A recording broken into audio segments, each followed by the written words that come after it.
आज हम लोग स्टार्ट करेंगे एटॉमिक स्ट्रक्चर। एटॉमिक स्ट्रक्चर जो है बड़ा इंपॉर्टेंट टॉपिक है इन ऑर्गेनिक केमिस्ट्री के लिए और खास करके हमारे ऑर्गेनिक केमिस्ट्री के लिए भी। इनऑर्गेनिक में भी इसका यूज होगा और ऑर्गेनिक केमिस्ट्री में भी इसका यूज होगा, तो इसलिए हमें एटॉमिक स्ट्रक्चर को पढ़ना पड़ेगा।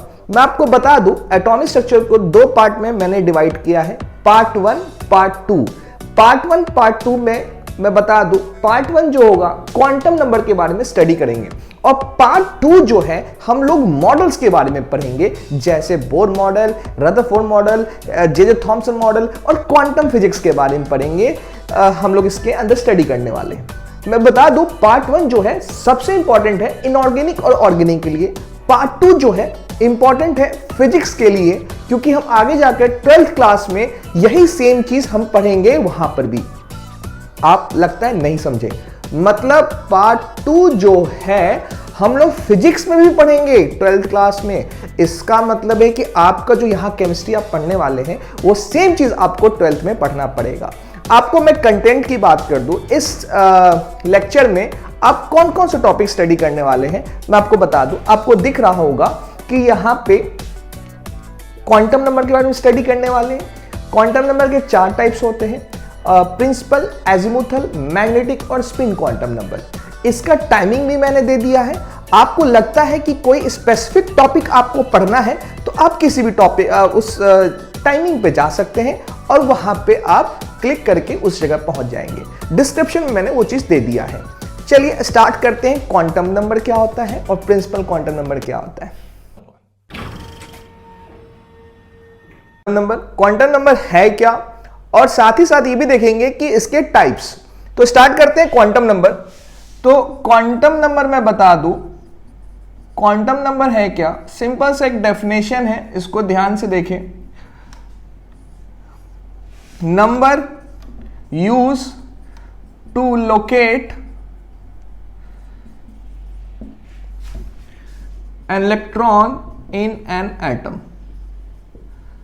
सिंपल सा डेफिनेशन है कि ऐसा नंबर है ये जो इलेक्ट्रॉन का लोकेशन बताता है एटम के अंदर।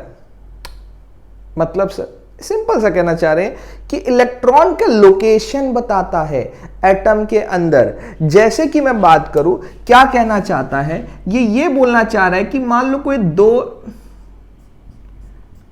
आदमी है, ठीक है, और दोनों इंडियन हैं। मान लो ये दोनों क्या है, इंडियन है, और ये फॉरेन में इनकी मुलाकात होती है। ध्यान सुनना, कोई फॉरेन ले लो, अमेरिका ले लो, अमेरिका में इन दोनों की मुलाकात होती है। तो अब क्या होता है कि जैसे ही दोनों आपस में बात करते हैं तो पता चलता है कि दोनों इंडियन हैं।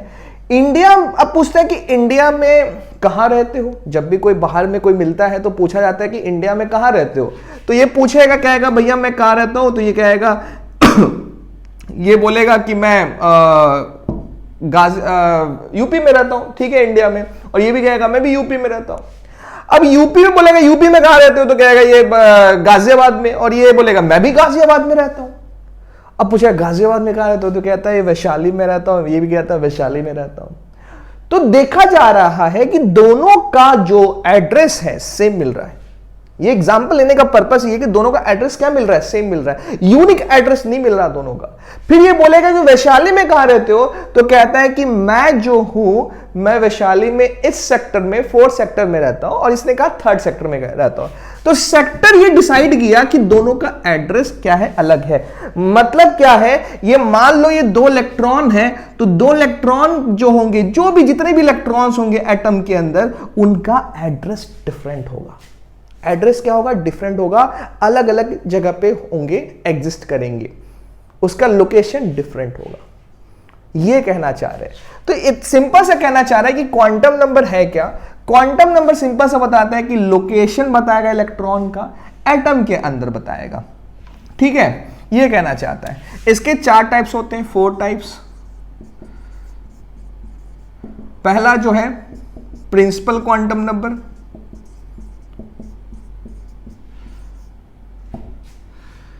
प्रिंसिपल क्वांटम नंबर, इसको हम लोग n से डिनोट करते हैं। सेकेंड हमारे पास है azimuthal quantum number, azimuthal quantum number, इसको करते हैं एल से। एजिमुथल क्वांटम नंबर के और भी नाम है, मैं बता दूं, और कौन से नाम है? इसको बोलेंगे एंगुलर क्वांटम नंबर भी कहते हैं, या फिर इसको कहते हैं सेकेंडरी क्वांटम नंबर भी कहते हैं, इसको सेकेंडरी क्वांटम नंबर भी कहते हैं इसको, या एक और नाम कह सकते हैं इसका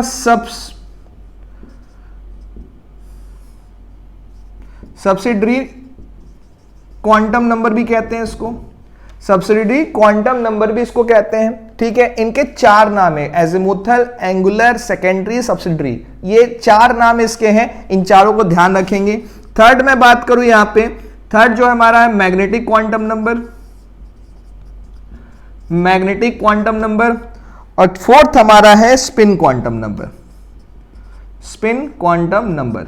तो मैं बता दूं, मैग्नेटिक को एम से करते हैं, और एनसीईआरटी में जो दिया है वो एम एल दिया हुआ है। एल जो है नीचे है, देख सकते हैं, नीचे वाले को हम कहते हैं सबस्क्रिप्ट कहते हैं, तो नीचे वाले को सबस्क्रिप्ट कहते हैं, तो इसका मतलब है कि यहां पे एल है। आप ऐसे ना लिखे, एमएल लिखेंगे तो मिलीलीटर बन जाएगा, ये क्या बन जाएगा? मिलीलीटर बन जाएगा। तो ध्यान रखें इस चीज का कि एल जो है नीचे होता है।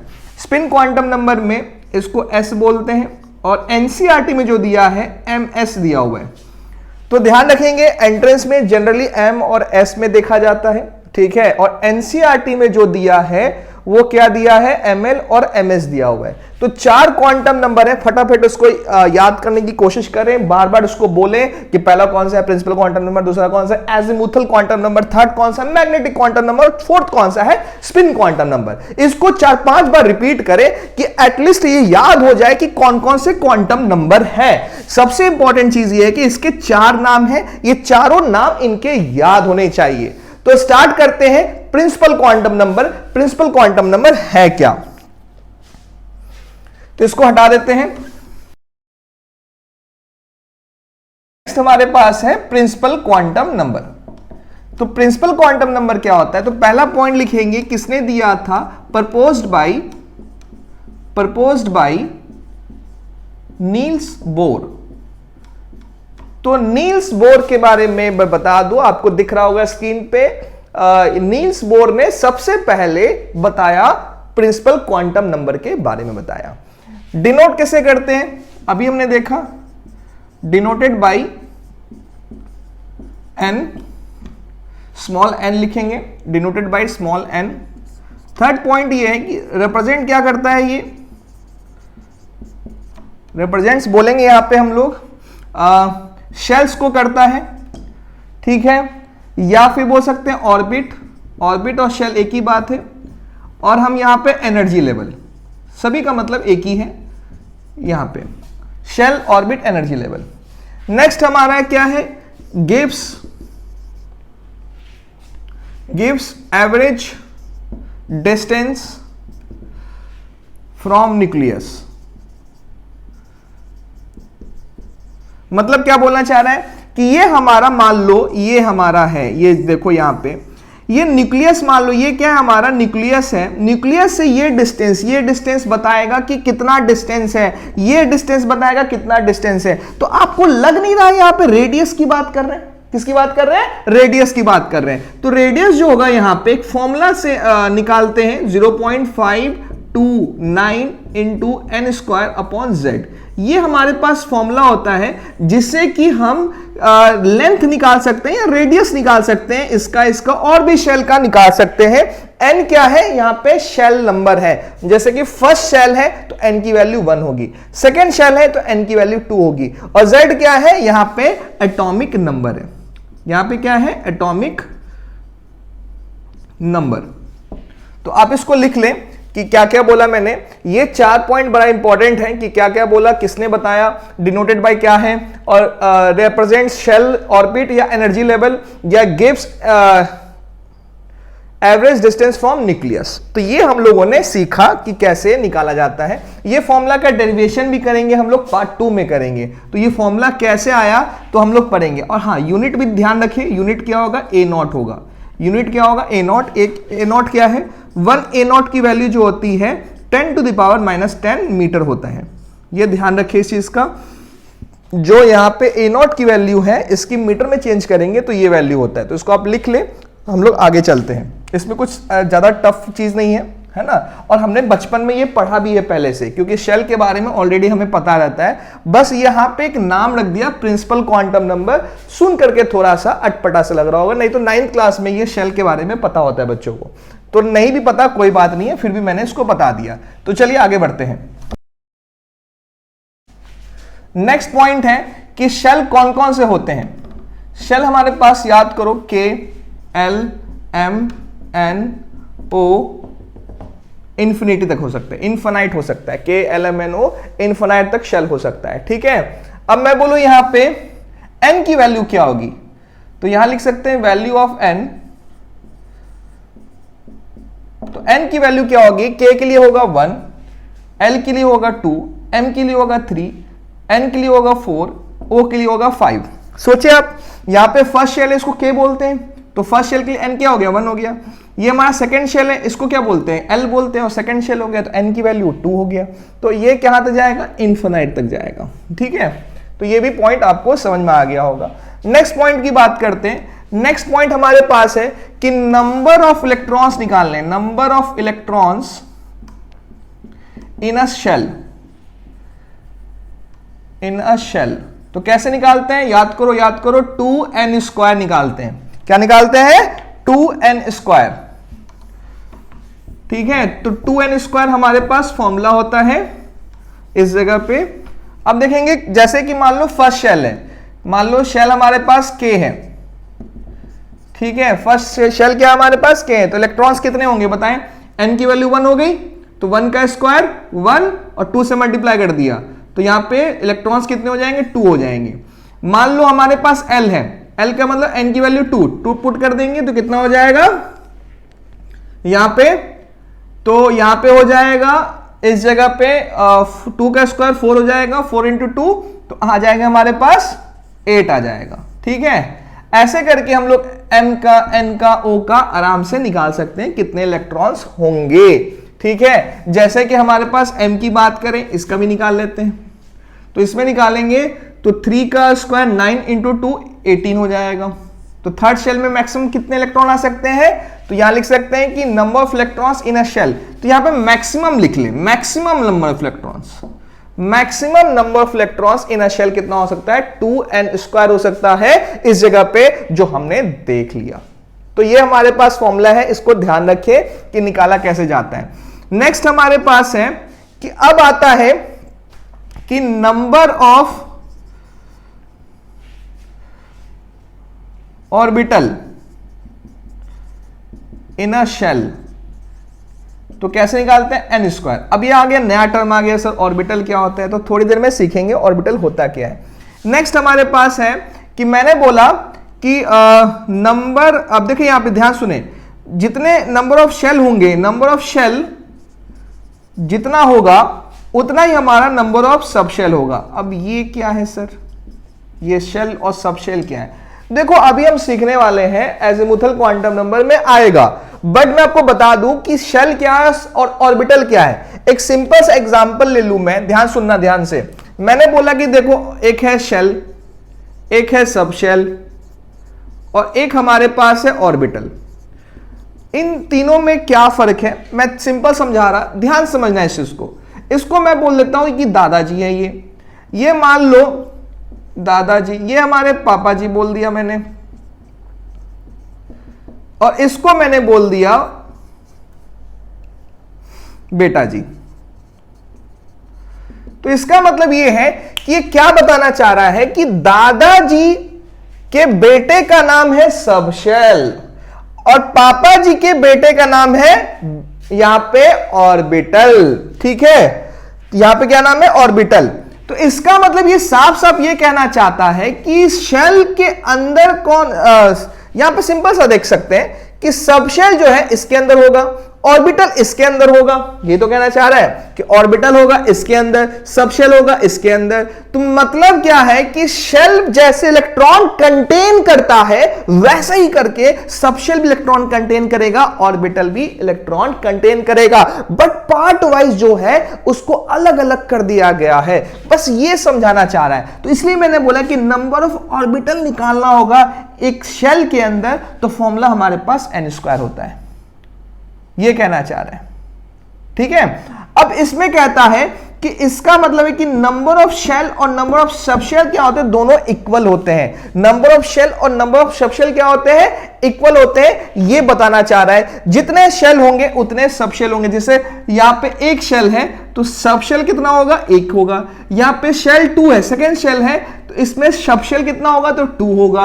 ये थर्ड शेल है तो सबशेल कितना होगा, 3 होगा। ये फोर्थ शेल है तो सबशेल कितना होगा, 4 होगा। ये 5 सबशेल है तो शेल है 5 शेल है तो सबशेल कितना होगा, 5 होगा। तो ये कहना चाह रहा है इसके अंदर कि यहां पे शेल और सबशेल के बारे में बताना चाह रहा है। बट हम और भी डिटेल में सीखेंगे कि शेल, सबशेल, ऑर्बिटल कैसे क्या होते हैं, ये हम लोग प्रिंसिपल क्वांटम नंबर के बाद सीखेंगे, मतलब एजीमुथल क्वांटम नंबर में सीख लेंगे और मैग्नेटिक क्वांटम नंबर में सीख लेंगे। तो ये टॉपिक आपको समझ में आ गया होगा। नेक्स्ट टॉपिक में आते हैं azimuthal quantum number. Azimuthal quantum number start करते हैं। एजीमुथल क्वांटम नंबर के 4 नाम थे, मैं एक बार फिर से बता देता हूं आपको। पहला नाम था एजीमुथल, दूसरा नाम था सबसिडरी, तीसरा था एंगुलर क्वांटम नंबर, चौथा जो था हमारा सेकेंडरी क्वांटम नंबर। ये चारों नाम आप ध्यान रखें, जेईई मेन और नीट में ये सब टाइप के दे देते हैं, सबसिडरी या फिर ऐसा कुछ नाम ले लेते हैं कि जो बच्चों को पता ना रहे। तो ये चारों नाम आपको पता होना चाहिए। तो स्टार्ट करते हैं azimuthal quantum number. Azimuthal quantum number की मैं बात करूं तो एजीमुथल क्वांटम नंबर जो पहला जो साइंटिस्ट था जो बताने वाला था उसका नाम था सोमरफील्ड। सोमरफील्ड एक जर्मन फिजिस्ट था, उसने पहली बार बताया कि एजीमुथल क्वांटम नंबर के बारे में भी कोई पता कर सकता है, ये जान सकता है। मतलब कहने का मतलब है कि सबशेल के बारे में कि यहां पे हम बात कर सकते हैं। मतलब सबशेल याद करें, शेल का जो बेटा हुआ करता था उसका नाम क्या था, सबशेल। सबशेल, तो ये ध्यान रखें। सबशेल यहां पे, अब मैं लिख दूं यहां पे प्रपोज्ड बाय, मैं यहां पे लिखूं प्रपोज्ड बाय कौन था, सोमरफील्ड। ठीक है, सेकंड मैं बात करूं denoted by small L. Third point था रिप्रेजेंट्स, क्या करता है ये हमें, रिप्रेजेंट्स सबशेल, सब ऑर्बिट भी बोल सकते हैं इसको, या फिर हमारा सब एनर्जी लेवल, सब एनर्जी लेवल। ठीक है, सब एनर्जी लेवल। तो ये सब हमें रिप्रेजेंट करता है। रिप्रेजेंट ये सारे करेंगे, डिनोट कैसे करेंगे, इसके एक फॉर्मूला है जो मैं आपको बता दूं। एक फॉर्मूला हमारे पास एल निकालने का जो फॉर्मूला होता है 0 to n-1, और n जो होता है मैं बता दूं, n क्या था हमारा, प्रिंसिपल क्वांटम नंबर। और एक और बात जान ले, इनके बीच जो आएगा वैल्यू वो होगा इंटीजर में आएगा, फ्रैक्शन में नहीं आएगा। ऐसा नहीं कि इसके बीच की वैल्यू 1.5 लिख देंगे, 2.5, 2.6 ऐसा नहीं लिखना है, इसके अंदर इंटीजर वैल्यू होता है। ये सब छोटे छोटे पॉइंट्स आपको ध्यान रखना है, ये फिर याद रखना है आपको। अब आते हैं इसमें, जैसे कि हम एग्जांपल ले ले। एग्जांपल लेने से पहले एक और बात बता दूं, सबशेल कौन कौन से होते हैं हमारे पास। तो सबशेल हमारे पास S है, P है, D है, F है। ये मेन हमारे पास 4 सबशेल हैं। कभी कभी G भी पूछ लेते हैं पेपर में। ठीक है, G के बारे में बता दो, एक नया सबशेल डेवलप किया गया है। ठीक है, रिसर्च में आया है G सबशेल, तो चाहे तो ये भी याद रख सकते हैं। और एक H सबशेल भी याद कर सकते हैं जो डिस्कवर नहीं हुआ है, बट एक बार क्वेश्चन ओलंपियाड में पूछा गया है, ये बाहर के पेपर में पूछ लिया जाता है H सबशेल। तो ये सब जो है कभी भी हो सकता है कि जेईई मेन में भी पूछ ले, नीट में भी पूछ ले, तो ये पता होना चाहिए H सबशेल के बारे में। ठीक है, तो ये हमारा सबशेल है, इसको ध्यान रखेंगे।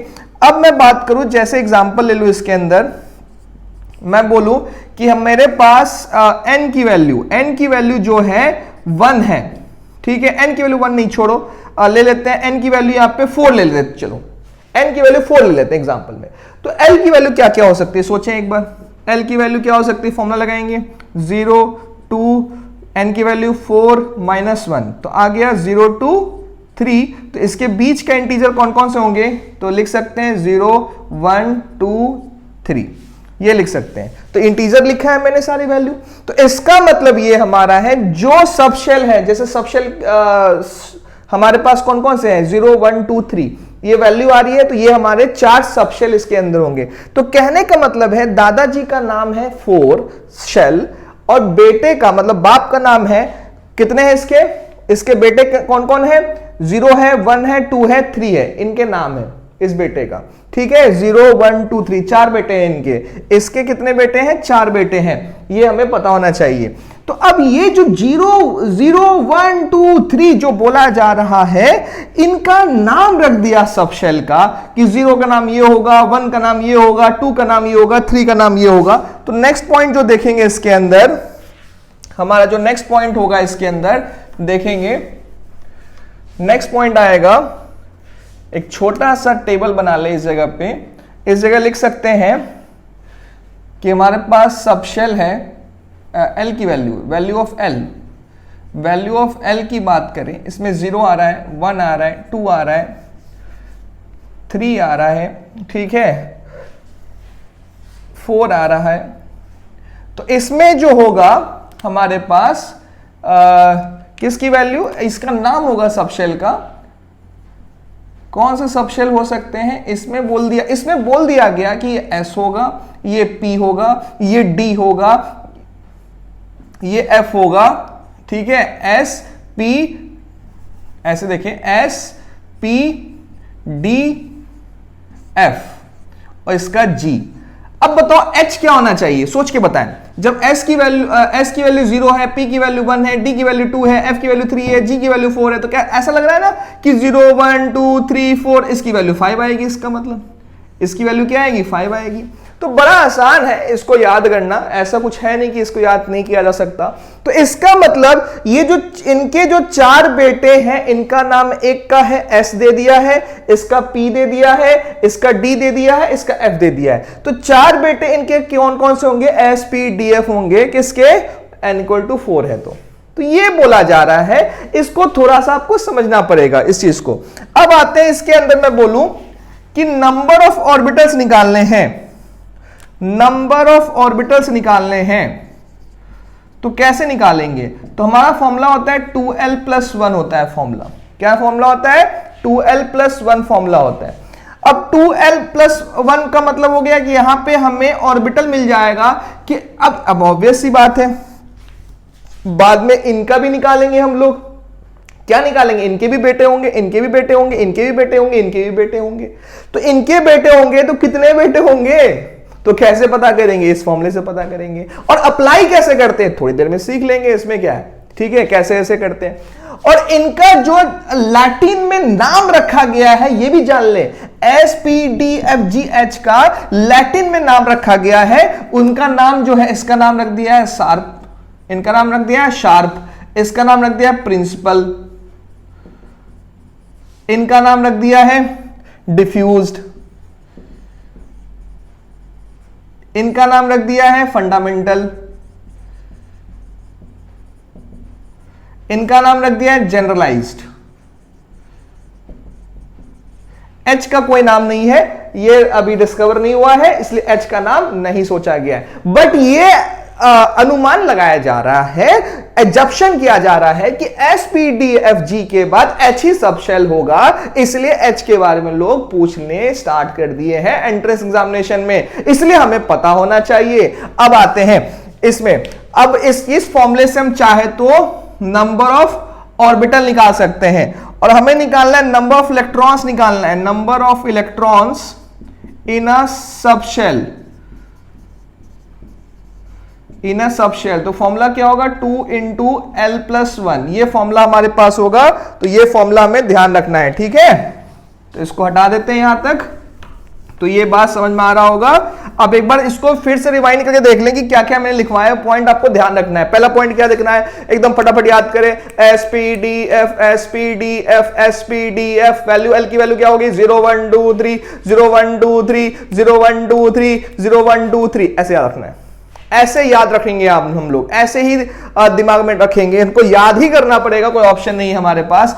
अब देखो इनका शेप भी होता है, ऑब्वियस सी बात है। ये जब शेल है हमारे पास, इनके बेटे हैं जिनका नाम है SPDFGH, इनका शेप भी होता होगा। दिखने में कैसे होंगे, गोल मटोल होंगे कि पतले दुबले होंगे, कुछ तो शेप होगा ही होगा। तो क्या शेप होगा मैं बता दूं, इसका जो शेप होता है, इनका जो शेप होता है, मैं इसको हटा रहा, इसका जो शेप होता है, शेप कैसा होता है, शेप की मैं बात करूं तो शेप कैसा होगा, ये स्फेरिकल होगा, स्फेरिकल गोल बॉल की तरह। ये कैसा होगा, डंबल होगा। ये कैसा होगा, डबल डंबल होगा। ठीक है, ये कैसा होगा, कॉम्प्लेक्स होगा। मतलब बहुत सारे डंबल्स होंगे, 2 से ज्यादा डंबल को कॉम्प्लेक्स कहते हैं। इसमें कितने, ये भी क्या होंगे, कॉम्प्लेक्स होंगे। मतलब इसमें बहुत सारे डंबल्स होंगे, इसमें भी बहुत सारे डंबल्स होंगे। तो इसका मतलब है बहुत सारे का मतलब क्या है, अरे कहने का मतलब इसमें 3 डंबल्स होंगे, 3 के बहुत सारे डंबल्स होंगे। इसमें 2 डंबल है, ट्रिपल डंबल होगा, इसमें टेट्रा डंबल हो सकता है, ये कहने का मतलब है। तो इतना ध्यान दिमाग में नहीं लगाना है, बस इतना समझना है कि ये इसका शेप पता है, इसका शेप पता है, इसका शेप पता है, सफिशिएंट है। बाकी का शेप हमें कॉम्प्लेक्स समझेंगे इस जगह पे। कॉम्प्लेक्स का मतलब बहुत सारे डंबल्स है। बहुत सारे इसलिए बोला जा रहा है कि ध्यान रखने में आसानी हो।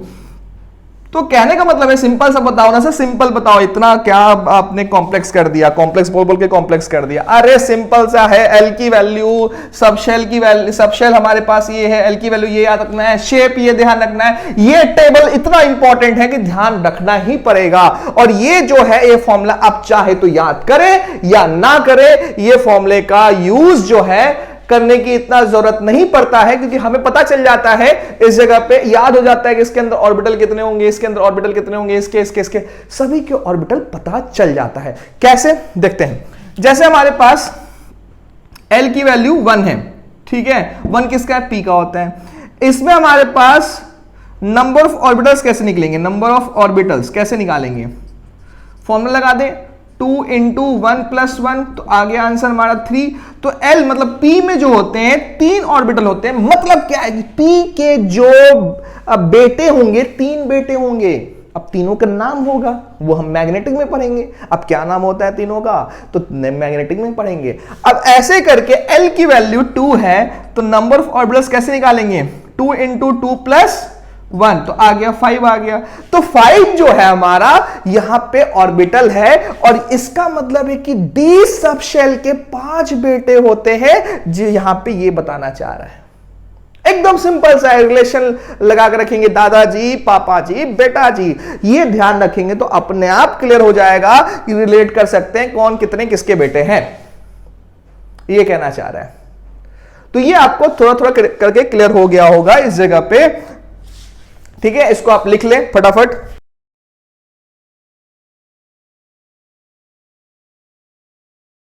चलिए एक प्रॉपर एक टेबल बना देते हैं जिससे आपको अच्छे से आइडिया हो जाएगा। इस टेबल को आप अच्छे से लिख लें, और चाहे तो अपने टेबल पे चिपका सकते हैं, या स्टडी टेबल आपका जो है, या फिर अपने कमरे में चिपका सकते हैं इसको याद करने के लिए। जब आप 11th में है तो आप इस चीज़ को कर सकते हैं। 12th वाले बच्चों ये सबको याद हो जाता है, इसमें कोई बड़ी बात नहीं है, ठीक है, प्रैक्टिस करते करते याद हो जाता है।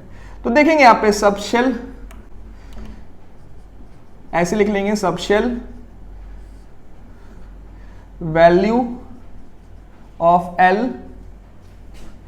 फिर उसके बाद लिख लेंगे हम लोग शेप,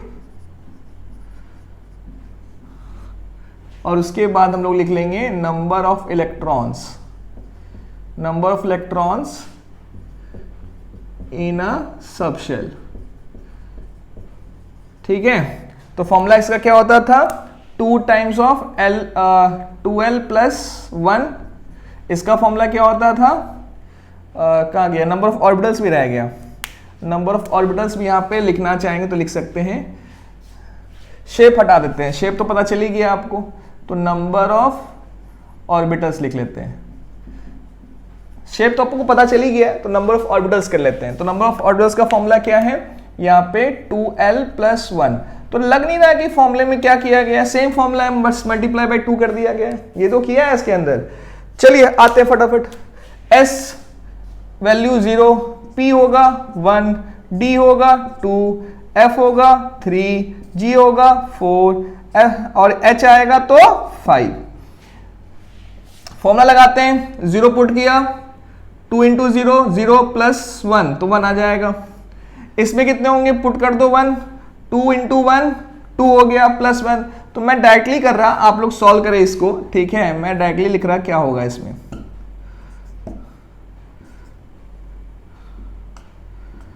ठीक है, ये लिख दिया। तो आपको लग नहीं रहा ऐसा कि ये एक अर्थमेटिक प्रोग्रेशन में है, मतलब एक एपी में दिख रहा है ये, ठीक है। सीक्वेंस एंड सीरीज की बात करें तो एपी में दिख रहा है। एपी नहीं समझ में आता है, यदि आप आईसीएसई बोर्ड के हैं, अपने 10th आईसीएसई बोर्ड से दिया है, तो आपको एपी नहीं पता होगा।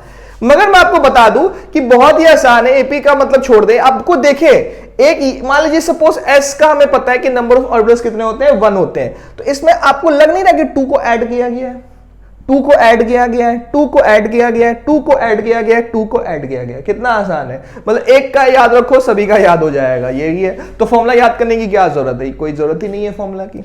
ऐसे करके इसकी बात करें, इस वाले का, इसका डबल कर देंगे, 2 टाइम्स है ना, डबल कर देंगे। तो 2 से मल्टीप्लाई कर दो 2 हो गया, 2 से मल्टीप्लाई कर दो 6 हो गया, 2 से मल्टीप्लाई कर दो 10 हो गया, 2 से मल्टीप्लाई कर दो 14 हो गया, 2 से मल्टीप्लाई कर दो 18 हो गया, 2 से मल्टीप्लाई कर दो 22 हो गया। तो मतलब याद करना और आसान हो गया। 2, 6, 10, 14, 18, 22 इनको तो बच्चे याद कर लेते हैं, आप भी याद कर लें। अच्छा, प्रैक्टिस करते करते याद हो जाएगा। एक का 2 है, दूसरे का 6 है, तीसरे का 10 है, ऐसे करके याद हो जाएगा। कैसे, क्योंकि 4 का डिफरेंस दिख रहा है, 4 का डिफरेंस। पेपर में पूछा जाएगा, मान लो पूछता है, ये मान लो कि H सब शेल में इलेक्ट्रॉन्स कितने होंगे, तो क्या बताओगे। तो हमें पता है 4 ऐड करना है, इसका याद है तो इसके बाद 22 हो जाएगा, ठीक है। जैसे चाहे वैसे याद कर सकते हैं, वैसे चाहे याद कर ले। तो ये हमें पता होना चाहिए। शेप तो पता चल ही गया है। तो शेप क्या होता है, spherical, dumbbell, double dumbbell, complex, complex, complex, सारे कॉम्प्लेक्स होंगे, ठीक है। तो इसमें कंफ्यूजन नहीं करना कि 2 होगा कि कॉम्प्लेक्स का मतलब क्या होता है, सब तो कॉम्प्लेक्स ही है। तो मतलब सिंपल सा है, यहां पे ये कहना चाह रहा है कि यहां पे 2 डंबल से ज्यादा होंगे, हो सकते इसमें क्या, जैसे कि 3 डंबल्स होते हैं इसके अंदर, ट्रिपल डंबल्स होते हैं, इससे ज्यादा 4 डंबल्स होते हैं, 5 डंबल्स होते हैं। याद भी कैसे कर सकते हैं, ऐसे याद कर सकते हैं, 2 है तो 2 dumbbell.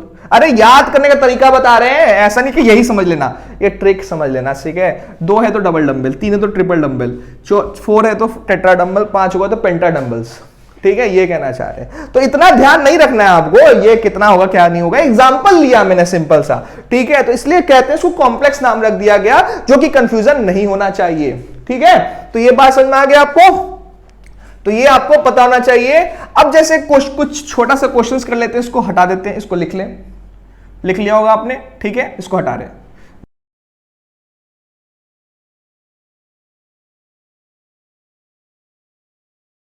Suppose n equal to यहां पे 1 है, ठीक है। तो l की वैल्यू क्या होगी, फॉर्मूला एकदम ध्यान से रखें, अरे n-1 होता है, एकदम ध्यान रखेंगे, 0 to n-1। l कैसे निकालते हैं, 0 to n-1। तो इसका मतलब क्या होगा, यहां पे पुट कर लो तो आएगा 0 आएगा। सोचो 0 to n-1, n पुट करेंगे 1 है तो 1-1 0 हो गया, n इक्वल टू 2 आ गया हमारे पास। तो l की वैल्यू क्या आएगी, सोचो, पुट करो, एक 0 आएगा, एक 1 आएगा, ठीक है। सोचना पड़ेगा, ऐसा नहीं कि ये बहुत बड़ा टफ चीज है, सोच के करें, ठीक है। ऐसे करके हम लोग n इक्वल टू 3 का सॉल्व करेंगे, तो क्या आएगा 0 1 2, ठीक है। n इक्वल टू 4 सॉल्व करेंगे तो l की वैल्यू 0 1 2 3। सोच के करें, सोच के करें, वीडियो पॉज कर ले, कैसे मैंने किया है इस चीज को देख सकते हैं। एक बात और बता दूं, कुछ ऐसा लग नहीं रहा, जो भी वैल्यू n की है उससे 1 कम कर देना है, 0 से स्टार्ट कर रहा है, 1 कम कर देंगे, मतलब 3 में 1 कम कर दो, 3 में 1 कम कर दो, 2 हो जाएगा। 4 है तो 4 में 1 कम कर दो, 3 हो जाएगा। अब मान लो n इक्वल टू 5 है, n इक्वल टू 5 है तो 1 कम कर दो, मतलब 4 हो जाएगा।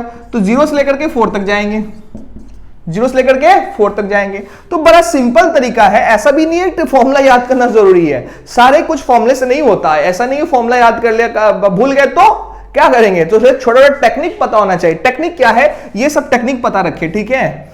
हालांकि फॉर्मूला याद हो जाता है, इसमें कोई बड़ी बात नहीं है, ठीक है। अब देखेंगे इनके जो बेटे का नाम है क्या रखेंगे, क्या होगा इसका बेटे का नाम, तो बोल देंगे 1s बोल देंगे। 1 ये क्या बता रहा है, प्रिंसिपल क्वांटम नंबर, s क्या बता रहा है, सबशेल बता रहा है, तो इसको बोल दिया मैंने 1s बोल दिया। 1s क्या हो गया, यहां पे हमारा सबशेल हो गया। इनके 2 बेटे हैं, इनके क्या है 2 बेटे, दोनों बेटे का नाम तो होगा, क्या नाम है भाई, तो बोल दिया 2s 2p बोल दिया। 2s 2p क्यों बोला, कि इसलिए बोला कि सेकेंड शेल का बेटा है, ये सेकेंड शेल का बेटा है ना, तो सेकेंड शेल तो बताना पड़ेगा, ठीक है। और 0 और 1 किसकी वैल्यू होती है, 0 होती है s की वैल्यू, और 1 किसकी होती है, p की वैल्यू होती है। इनके 3 बेटे हैं, तीनों बेटे का नाम क्या होगा, 3s क्यों, 0 की वैल्यू क्या होती है, 0 का मतलब बताओ 0 का मतलब s होता है, और 1 का मतलब p होता है, तो 3p लिख देंगे। 2 का मतलब d होता है, तो 3d लिख देंगे। ऐसे करके इनके बेटे का नाम बताओ, जल्दी बताओ, चलो फटाफट सोचो, इनके बेटे का नाम क्या होना चाहिए, 4 जो है शेल के बेटे का नाम क्या होना चाहिए, तो क्या होना चाहिए, सोचें, 4s 4p 4d 4f। कितना आसान है। इनके बेटे का जल्दी बताओ, इसके बेटे का नाम क्या है, इसके बेटे का नाम क्या है, 5 शेल है, इसके बेटे का नाम क्या है, जल्दी वीडियो पॉज कर ले, पॉज करके बताएं, पॉज कर ले, फिर ट्राई करें, फिर इसके बाद आंसर देखें। चलिए मैं बताता हूं फटाफट, इसका नाम 5s 5p 5d 5f और 5g, देखो दिख रहा होगा, ये रहा। टेबल याद रखे, टेबल से ही कर रहे हैं सब कुछ, जो भी कर रहे हैं टेबल से कर रहे हैं। जो मन में डाउट आगा सर कैसा हो गया, अरे कैसे हो गया, सिंपल सा है, करने का तरीका एकदम सिंपल सा है, कैसे किया जा सकता है, करना है तो टेबल याद रखें, सॉल्व करना है तो टेबल याद रखें, नहीं सॉल्व होगा मैं बता दूं, ठीक है, तो ये पता होना चाहिए।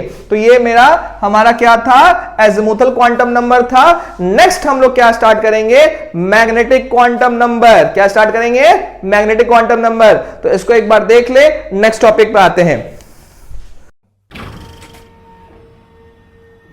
तो स्टार्ट करेंगे मैग्नेटिक क्वांटम नंबर।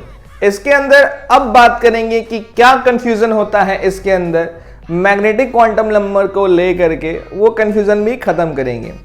दूसरी बात यह है कि मैग्नेटिक क्वांटम नंबर को देने वाला जो साइंटिस्ट था वो था ज़ीमन और लिंड ने दिया था। इनके बारे में फर्स्ट टाइम बताया था कि मैग्नेटिक क्वांटम नंबर क्या है, और दुनिया के सामने रखा और ऑर्बिटल के बारे में बताया। तो चलिए स्टार्ट करते हैं magnetic quantum number.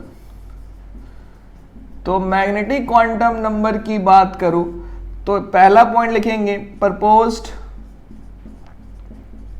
Bye Linde और ज़ीमन। सेकेंड पॉइंट है कि डिनोटेड बाय, किससे डिनोट करते हैं, डिनोटेड बाय m से करेंगे, और हम लोग ml से भी करते हैं, ठीक है। एनसीईआरटी में ml दिया हुआ है, एंट्रेंस वगैरह में m का पूछा जाता है। ऐसा नहीं कि एंट्रेंस में ये नहीं पूछ सकते, ये भी पूछ सकते हैं, ठीक है, बट वो दे देते हैं, m दे देते हैं। तो ये दोनों ध्यान रखना है हमें, और मैंने पहले ही बताया है कि ये दोनों हमें याद रखना ही पड़ेगा। और ये जो होता है नीचे होता है, L जो होता है नीचे होता है, तो सबस्क्रिप्ट बोलते हैं उसको। नेक्स्ट पॉइंट है कि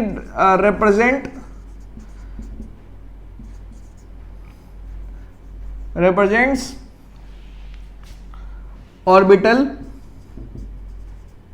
और बोल सकते हैं ओरिएंटेशन ऑफ ऑर्बिटल,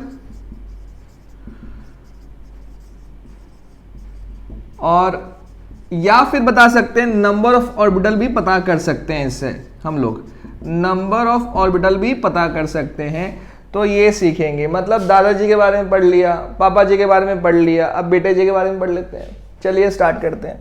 तो इसमें ये देख लेते हैं ml का जो फॉर्मूला होता है, ml का जो फॉर्मूला है या फिर m का जो फॉर्मूला है वो -l से लेकर के +l तक होता है। ये मैं बता दूं सभी इंटीजर वैल्यू है, सारे इसके बीच में जो आएंगे इंटीजर वैल्यू होगा, और साथ ही साथ इंक्लूडिंग क्या होगा, 0 को लेना ना भूलें। मान लीजिए l की वैल्यू यहाँ पे 1 है, तो ml की वैल्यू क्या होनी चाहिए बताओ, -1 पुट कर दिया, -1 से लेकर के +1, तो -1 आएगा, 0 आएगा और +1 आएगा। तो सारे इंटीजर वैल्यू लिया है, इंक्लूडिंग 0 भी लिया है। तो हमें यह ध्यान रखना पड़ेगा इस चीज का कि जब भी दिया रहेगा एल की वैल्यू, तो एमएल हमारा इंटीजर में होगा, इस चीज का ध्यान रखेंगे। तो आगे चलते हैं।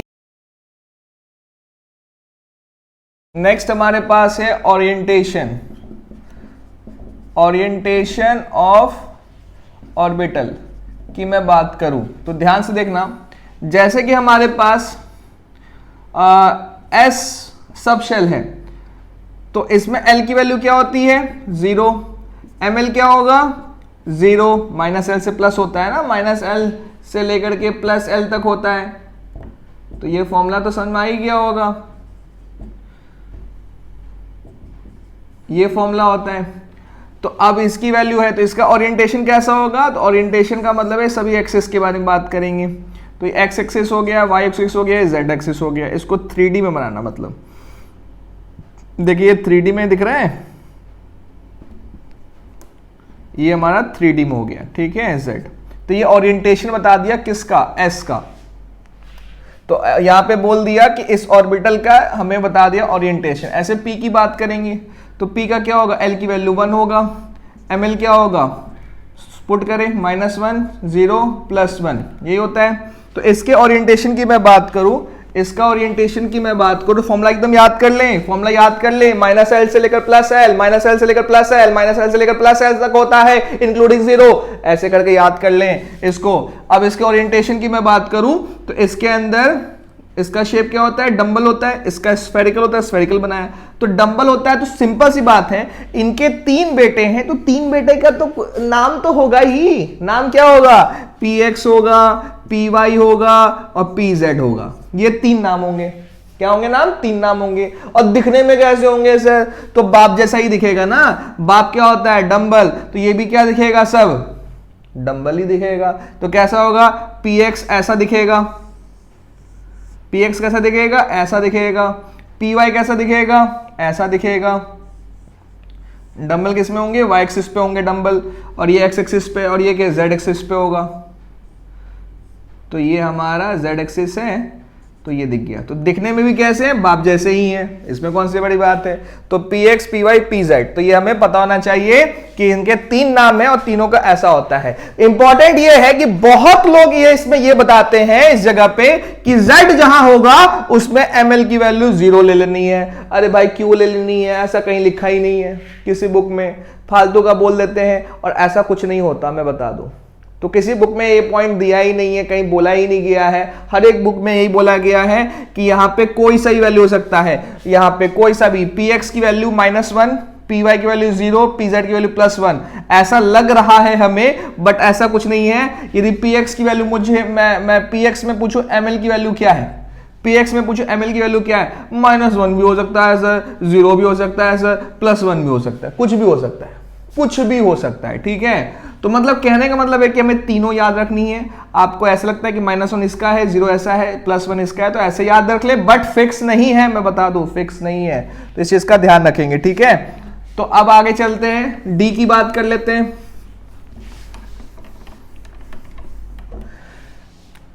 डी की बात करते हैं तो एल की वैल्यू क्या होगी डी में, याद करो 0 1 2 2 होगा, एम एल क्या होगा -L से लेकर के +L तक, तो -2 -1 0 +1 +2, 5 वैल्यू हो गए। अब 5 वैल्यू है तो पांचों का नाम होगा ना, सोचो सोचो, पांचों का नाम होगा, इनके 5 बेटे हैं तो पांचों का तो नाम होगा ना। तो नाम क्या होगा, देखें यहाँ पे, चलिए नामकरण करते हैं इसका। तो नाम होगा dxy बोल दिया इसको, dyz बोल दिया इसको, xz बोल दिया इसको, बोल दिया dx² - y², और इसको बोल दिया dz² बोल दिया। तो पांचों के नाम ये हैं। फिर से मैं बता दूं, कोई क्या देता है कि dz² की वैल्यू फिक्स होती है, 0 होता है, कोई जरूरी नहीं है, कुछ भी ऐसा नहीं है। dz² की जो वैल्यू होती है वो जो है कि फिक्स नहीं है, कुछ भी हो सकती है, कुछ भी हो सकता है। तो इस चीज का ध्यान रखें, ऐसा कुछ नहीं है, इन सभी का कोई सा भी वैल्यू हो सकता है। तो मैंने तो बता दिया इसका नाम क्या होगा, इसका नाम क्या होगा, इसका नाम क्या होगा। 5 नाम में 5 नाम बता दिए मैंने। कहने का मतलब है कि 5 वैल्यू है तो 5 नाम है, कौन से किसके हैं हमें कोई मतलब नहीं है उससे, किसी का भी हो सकता है, किसी का भी हो सकता है। dx, अब मैंने बोलू dxy की ml की वैल्यू बताओ, क्या होगा, -2 भी बोल दो, -1 भी बोल दो, 0 भी बोल दो, कुछ ही बोल दो, ठीक है। अब मैंने बोला इसकी वैल्यू बताओ, इसकी वैल्यू -2 मैंने बोल दिया, तो इसकी वैल्यू बताओ, तो इसकी वैल्यू ml बताना होगा हमें। तो अब कुछ भी नहीं हो सकता इस बार। क्या बोल रहे हो सर? अरे इस बार क्या होगा, -2 तो नहीं होगा, क्योंकि -2 ये कब्जा कर लिया है -2 की वैल्यू। तो इन चारों में से कोई सी वैल्यू हो सकती है, -1 भी हो सकता है, 0 भी हो सकता है, और +1 भी हो सकता है, +2 भी हो सकता है। कहने का मतलब ये है। तो ये -1 इसको बोल दिया। अब इसकी वैल्यू बताना है ml कितना होगा मान लो, तो इसका होगा, अब होगा कि -2 इसने कब्जा कर लिया, -1 ने इसने कब्जा कर लिया, तो इन तीनों में से कोई एक वैल्यू होगी। तो कौन सी हो सकती है? 0 ले लेते हैं, 0 +1 +2 कुछ भी ले सकते हैं। अब आते हैं इसकी बात करते हैं, इसका ml की वैल्यू क्या होगा। इसमें ml की वैल्यू बात करेंगे तो इसमें क्या हो सकता है, ध्यान सुनेंगे, इसमें इन तीनों ने क्या किया, अपना अपना वैल्यू कब्जा कर लिया। तो इन दोनों में से कोई एक हो सकता है, +1 भी हो सकता है, +2 भी हो सकता है। तो ऑब्वियसली बात है, अब ये चार ने, अब इसकी बात करेंगे तो ये चारों ने कब्जा कर लिया, तो फाइनली इसकी वैल्यू यही होनी पड़ेगी, यही बननी पड़ेगी इसकी वैल्यू, ml की वैल्यू। तो ये समझ में आना चाहिए आपको। ओरिएंटेशन ऑफ ऑर्बिटल की बात करते हैं। अब इनका शेप बात कर लेते हैं। जब बाप का शक्ल डबल डंबल होता है तो बेटे का भी शक्ल डबल डंबल जैसा दिखेगा। तो देखते हैं इसमें शेप क्या होता है। जैसे dx की बात कर लेते हैं, dxy की बात कर लेते हैं, क्या दिखेगा, ऐसा दिखेगा। ये x एक्सिस बोल लेते हैं इसको x, इसको y, तो ऐसा दिखेगा डबल डंबल, ठीक है। इसकी बात करते हैं, y z की बात कर लेते हैं, तो मैं बोल देता हूं इसको y एक्सिस बोल सकते हैं, कोई इशू नहीं, इसको z एक्सिस बोल लेते हैं, ठीक है। तो कुछ ऐसा होगा। नेक्स्ट आते हैं हम लोग, देख लेते हैं xz। तो चलो इसका कैसा होगा शेप, इसको x बोल दिया, इसको z एक्सिस बोल लेते हैं, कोई इशू नहीं है। तो कुछ ऐसा दिखेगा, कुछ ऐसा दिखेगा, ठीक है। अब आते हैं dx² minus x² minus y² देखते हैं, dx² माइनस y² का देखते हैं शेप कैसा होता है। dx² माइनस y² का शेप कैसा होगा, ऐसा होगा। ये x ले लिया, ये y ले लिया। अब इन दोनों में फर्क क्या है, देखो ये फर्क है कि ये जो है, ये वाला, इसको लूप्स भी बोलते हैं, इसको लूप्स भी बोलते हैं। अब ये जो लूप है यहाँ पे हमारा, ये बिटवीन द एक्सिस है, एक्सिस के बीच में है, और ये हमारा एक्सिस पे है, तो अलोंग द एक्सिस पे है। तो डिफरेंस क्या दिखेगा हमारा, ये डिफरेंस दिखेगा इस जगह पे, ठीक है। नेक्स्ट हमारे पास है dz²। तो इसका कैसा दिखता है, कुछ ऐसा दिखता है। इसको ऐसे बना लें,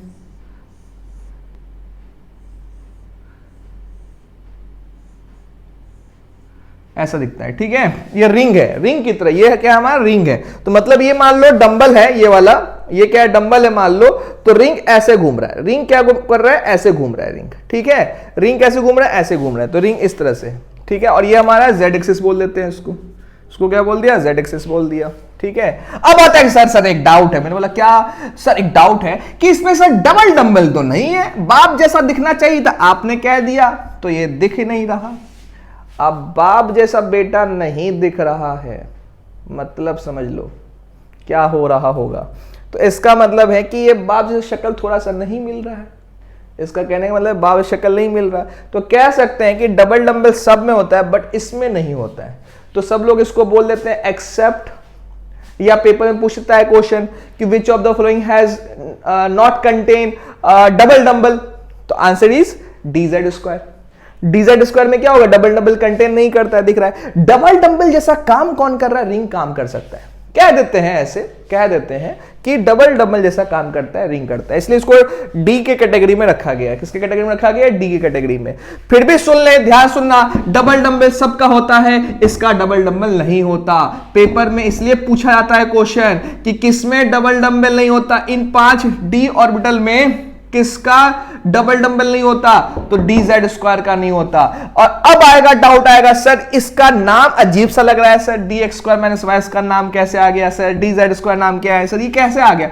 ये सब नाम रख दिया गया है, मैं बता दूं, ये नाम याद करने पड़ेंगे हमें, इनका कैसे आया, कैसे हुआ, इससे कोई मतलब नहीं हमें। हमें मतलब क्या है कि इसका यही ये होता है, इनका 5 नाम ऐसे। अब मैं पूछूं कि तुम्हारा नाम राम क्यों रखा गया, या श्याम क्यों रखा गया, या गोपाल क्यों रखा गया, क्यों रखा भाई? जैकी चैन क्यों नहीं रख दिया नाम? तो नाम तो रखना ही था ना, तो नाम रखना था, तो इन्हें सबने नाम रख दिया अपना अपना। हालांकि इसका डेरिवेशन है, मैं बता दूं, इसका मतलब अपने सिलेबस में नहीं है, इसलिए मैं समझा रहा है इसको कि नाम रखना है तो नाम रख दिया, खत्म बात। इनके नाम याद कर लेने, इनका शेप देख लेना, ऐसे ऐसा होता है, 2-3 बार लिख के प्रैक्टिस कर ले कि ऐसा होता है। ठीक है, चल इसको हटाते हैं, आगे देखते हैं। अब देखते हैं यहां पे कि मान लो n की वैल्यू 1 है, n की वैल्यू 1 है, तो l क्या होगा बताओ? फॉर्मूला क्या था l का? फॉर्मूला याद करें, l का फॉर्मूला था 0 to n-1 था, ये फॉर्मूला था। और एक ml का फॉर्मूला क्या था हमारे पास? माइनस l से लेकर के प्लस l तक होता है, इंक्लूडिंग 0। तो ये 2 फॉर्मूला याद रखेंगे जिससे ये सॉल्व कर सके। n की वैल्यू 1 है तो l की वैल्यू 0 होगी, ठीक है। m की वैल्यू क्या होगा? बोलोगे सर यहाँ पे आपने ml लिखा है, यहाँ m लिखा है, दोनों सेम होता है, ध्यान रखेंगे इसमें, ठीक है। अब एक वैल्यू आया है तो एक डब्बा बनेगा इसके अंदर। डब्बा आ गया सर। डब्बा का मतलब है कि ये ऑर्बिटल है, इस ये स्पेस है। ऑर्बिटल होता क्या, मैं एक बार बता दूं थोड़ा सा। ऑर्बिटल होता क्या है? ऑर्बिटल एक स्पेस होता है जहां इलेक्ट्रॉन मिलने की प्रोबेबिलिटी होती है, मैक्सिमम प्रोबेबिलिटी जिसमें जहां होती है। मतलब कहने का मतलब है कि ऐसा स्पेस जहां इलेक्ट्रॉन मिलने की मैक्सिमम प्रोबेबिलिटी होती है, उसको ऑर्बिटल कहते हैं। तो इस ऑर्बिटल के अंदर इलेक्ट्रॉन मिलने की प्रोबेबिलिटी जो होगी यहां पे मैक्सिमम होगा, इसी को ऑर्बिटल बोल देंगे। ये भी कह सकते हैं, एक ऑथेंटिक टर्म बोला जाए केमिस्ट्री का तो यही होता है ऑर्बिटल का डेफिनेशन। और देसी लैंग्वेज में बोला जाए तो ये तो बेटा है सर, ये दादा है, ये पापा है, ये बेटा है, ठीक है। तो ये कहना चाह रहे हैं, ठीक है। अब एक वैल्यू तो एक डब्बा, ठीक है। इसमें n इक्वल टू 2 है तो l की वैल्यू क्या आएगी? 0 आएगा, और l की वैल्यू 1 आएगा। 2 वैल्यू आती है 0 और 1। अरे भाई इसको ऐसे लिख सकते हैं, तो इसका मतलब क्या हो गया? l की वैल्यू 1 आ गया, l की वैल्यू क्या आ गया? 1 आ गया। इसमें m निकाल लेते हैं 0, इसमें m निकलेगा, इसमें -1 0 +1 आएगा, इस वाले में आएगा, ठीक है, इस वाले में आएगा। तो इसमें एक वैल्यू तो एक डब्बा, इसमें 3 वैल्यू तो 3 डब्बा, ये कहना चाह रहे हैं। तो ये इस बात को समझ लें थोड़ा सा कि यहां पे मैंने क्या बोला, ठीक है। तो यहां पे अब ऑर्बिटल क्या है आपको समझ में आ गया कि ऑर्बिटल का मतलब होता है मैक्सिमम इलेक्ट्रॉन मिलने की प्रोबेबिलिटी हो, ऐसा स्पेस की बात करते हैं। ऐसा स्पेस इलेक्ट्रॉन मिलने की प्रोबेबिलिटी मैक्सिमम हो, और ये समय इलेक्ट्रॉन मिलने की प्रोबेबिलिटी मैक्सिमम होती है। चलो ऐसे करके n इक्वल टू 3 का सॉल्व करो, चलो फटाफट करो। n इक्वल टू 3 है, n इक्वल टू 3 है, सॉल्व करो फटाफट। n इक्वल टू 3 है तो l की वैल्यू क्या होगी? 0 1 2 होगा। तो लिख सकते हैं, इसको अलग अलग लिख लेते हैं। 0, इसमें 1, इसमें 2। तो इसमें m निकालो। 0 फॉर्मूला ये रहा फॉर्मूला लगाओ। चलो इसको करो फटाफट। -1 0 +1, इसमें निकालो m कितना होगा? -2 -1 0 +1 +2। इसमें डब्बे कितने होंगे? 1। इसमें डब्बे कितने होंगे? 3। इसमें डब्बे कितने होंगे? 5 होंगे। 1 2 3 4 5 होंगे। अब याद करो, एक फॉर्मूला पढ़ा था, याद है? 2l + 1। इससे क्या निकाल देते हैं? Number of orbital. देखो निकल भी गया। इस फॉर्मूले से भी निकालो, ऐसा दिखेगा, या फिर ऐसे इस फॉर्मूले से निकाल लो तो इससे भी निकल जाएगा। तो हमारे पास नंबर ऑफ ऑर्बिटल निकालने के दो फॉर्मूले दिख गए। एक तो ये इससे निकाल सकते हैं और एक तो इससे निकाल सकते हैं। तो ये दोनों हमें पता होना चाहिए, और नहीं भी पता है तो आपको मैंने ट्रिक भी बताया है कि एस में कितना होता है, पी में कितना होता है, डी में कितना होता है, एफ में कितना होता है। एक लिस्ट भी बनाया था एजिमुथल क्वांटम नंबर के अंदर, ठीक है। चलो तो ये समझ में आ गया होगा क्या बोला जा रहा है, ठीक है। तो चलिए ये कम समझ में आ गया, तो ये पता होना चाहिए। तो इसका मतलब है ये किसका है, ये इसका नाम भी देख लेते हैं। तो इसमें क्या होगा? 3s होगा, ये किसका होगा? 3p का होगा। ये किसका होगा? 3d का होगा। ये थर्ड है ना, थर्ड है तो 3s इसका होता है, p इसका होता है, 2 का मतलब d हो गया। ये किसका है? ये किसका है? 1s का है, 1 हो गया। और ये 0 का मतलब क्या होता है? s होता है। 2 2s और ये मतलब 2p। ठीक है, तो ये हमारा निकल गया, इस जगह पे मैग्नेटिक क्वांटम नंबर निकाल लिया और इसमें बता दिया कि कौन किसका है। तो इनको आप ध्यान से एक बार फिर से देख सकते हैं और फिर से दोबारा समझ सकते हैं कि क्या बोला जा रहा है। ठीक है, समझ में आ गया। एक छोटा सा लिस्ट बना लेते हैं जिससे एक बार रिवाइज भी हो जाएगा आपको। तो यहां पे n ले लिया मैंने, n ले लेते हैं, l ले लेते हैं, n ले लिया मैंने 1, तो l की वैल्यू क्या होगी 0, n ले लिया 2, तो l की वैल्यू 0 और 1 हो सकता है। ठीक है, इसमें सबशेल कौन सा होगा, सबशेल होगा 1s, इसमें सबशेल क्या होगा 2s 2p। ठीक है, नेक्स्ट हमारे पास है ml की वैल्यू, ml की वैल्यू m या ml जो भी बोलना है बोल दो। कैसे डिसाइड करेंगे, ये 0 है तो ये भी 0 होगा, ये 0 है तो ये भी 0 है, ये 1 है तो -1 0 +1। ठीक है, ऑर्बिटल कौन कौन से होंगे इसमें, ऑर्बिटल कौन कौन से होंगे तो बताएं, सोचे ऑर्बिटल क्या हो सकता है। ऑर्बिटल होगा यहां पे 1s, इसमें होगा 2s और इसमें होगा, देखिए ध्यान से, 2px बोलेंगे, 2py बोलेंगे और 2pz बोलेंगे। इसके अंदर ऑर्बिटल क्या होंगे 2x 2px 2py 2pz होंगे। ठीक है, ये समझ में आ रहा है। अब मैक्सिमम नंबर ऑफ इलेक्ट्रॉन्स निकालते हैं। मैक्सिमम नंबर ऑफ इलेक्ट्रॉन्स कितने होंगे, याद करो, s में कितने होते थे 2 होता था, s में कितने होते थे 2 होता था, p में कितने होते हैं तो 6 होता था।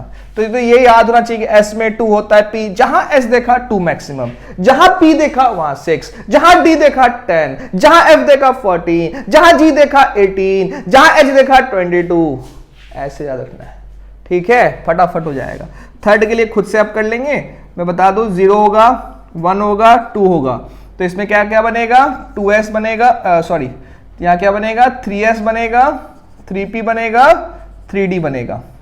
ठीक है, तो इसमें क्या होगा, इसकी वैल्यू 0, इसकी वैल्यू -1 0 +1, इसकी 5 वैल्यू होगी, 5 वैल्यू लिख लोगे, -2 -1 0 +1 +2, 5 वैल्यू होगी। इसमें बता दोगे क्या होगा 3s होगा, इसमें 3px 3py 3pz।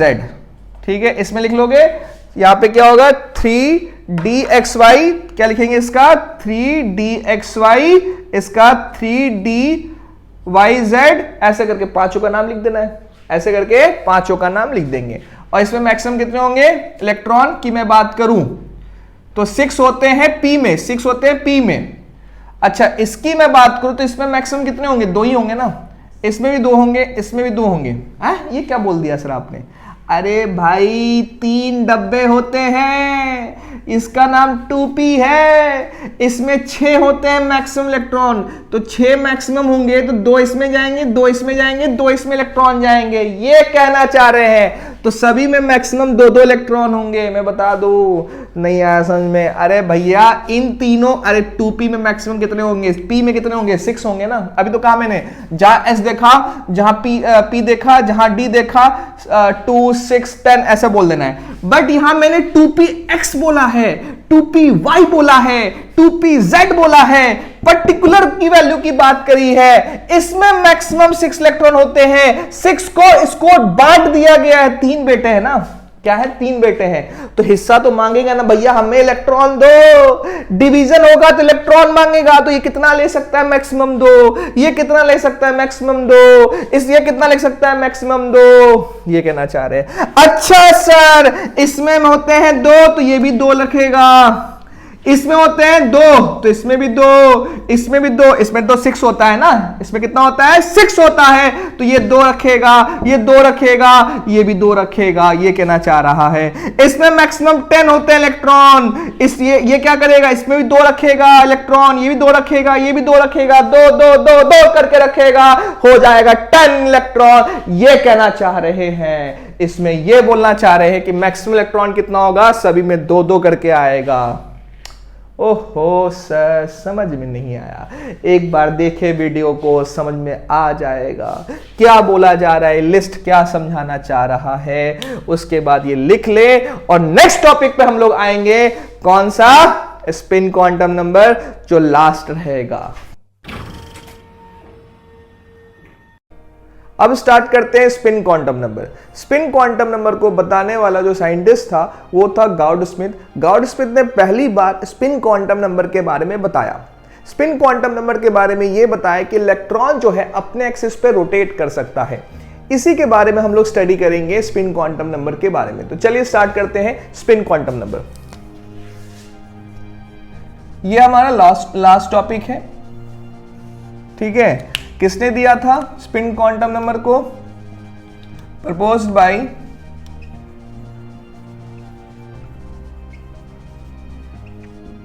Gourd Smith ने दिया था। इसने क्या बताया था, ये क्या बताता है, spin quantum number represents spinning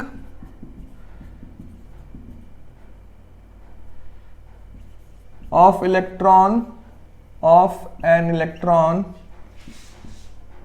about its own axis। मतलब क्या है, सपोज हम ले लेते हैं यहां पे हमारे पास, मान लीजिए ये शेल है इस जगह पे, और फर्स्ट शेल की मैं बात करूं तो यहां पे हमारे पास 2 इलेक्ट्रॉन होते हैं। क्या होते हैं, 2 इलेक्ट्रॉन होते हैं। अब देखिए यहां पे क्या बताया इसने बोला कि देखो ऐसा है कि इलेक्ट्रॉन, ये जो इलेक्ट्रॉन है ये अपने एक्सिस पे भी रोटेट करेंगे।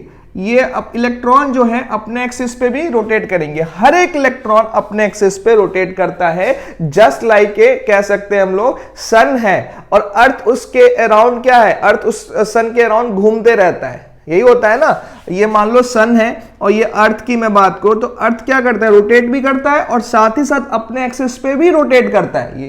ये भी तो होता है। मैंने क्या बोला कि इलेक्ट्रॉन जो है रोटेट तो कर ही रहा, ऐसे करके अर्थ भी रोटेट कर रहा और अर्थ अपने एक्सिस पे भी रोटेट कर रहा है, तो ये अपने एक्सिस पे भी रोटेट करता है।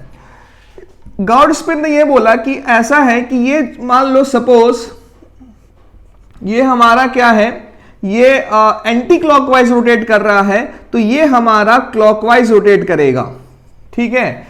ऐसा कुछ बताया। मान लो इसने कहा कि ये सपोज ये एंटी क्लॉकवाइज कर रहा है तो ये क्लॉकवाइज करेगा, ऐसा बताया उसने, गाउड स्मिथ ने बताया। और ये भी कहा कि हो सकता है कि ये हमारा एंटी क्लॉकवाइज करे तो ये क्लॉकवाइज कर सकता है, कोई भी कर सकता है, बट ये ध्यान रखेंगे कि कोई एक क्लॉकवाइज कर रहा है, कोई एक क्लॉकवाइज कर रहा है तो दूसरा अपने आप एंटी क्लॉकवाइज करेगा, ये कहना चाह रहे हैं। तो मतलब ये है कि इसकी जो वैल्यू बताई गई स्पिन की, इसको हम लोग किससे डिनोट करते हैं, तो यहां लिख लें ऐसे,